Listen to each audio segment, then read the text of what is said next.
Hi everyone, I'm your dentist Divya. ఈరోజు మనం paediatric dental care గురించి మాట్లాడుకుందాము.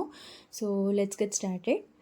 So first thing, did you observe any of these symptoms in your children, like brownish white spots on teeth, any tooth sensitivity, bleeding gums, bad breath? So all the white spots may not be treated. అంటే అన్ని white spots very initial. So brushing technique కానీ basic precautionary methods కానీ చేసుకుంటే it will reduce. Okay, so what is the best brushing technique you need to do for your children? So phones method ఏంటంటే it's very good brushing technique. మనము చిల్డ్రన్కి advice చేస్తాము. అది that is not much complicated also as of an adults. So నేను phones method video లాస్ట్లో add చేస్తాను, so don't skip the video. So along with the toothpaste కూడా important. Less than 3 years and greater than 3 years అని divide చేస్తే నేను I will be advising these toothpaste to my patients. So if your dentist advise any other, you can go ahead with it.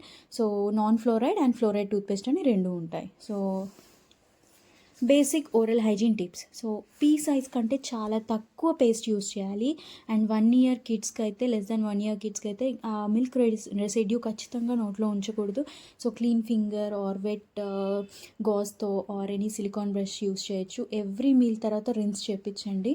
So ఇంకేమైనా dental topics కావాలంటే please do comment in the comment section and do subscribe to Divya Dent YouTube channel.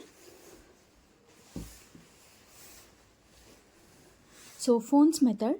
So మీ చిల్డ్రన్ని just teeth అలా దగ్గర తెమ్మని చెప్పండి, cleanse చేయమనండి.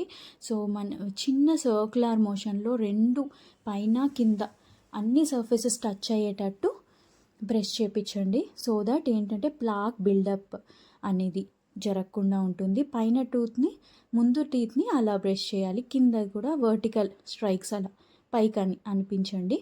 So thank you for watching.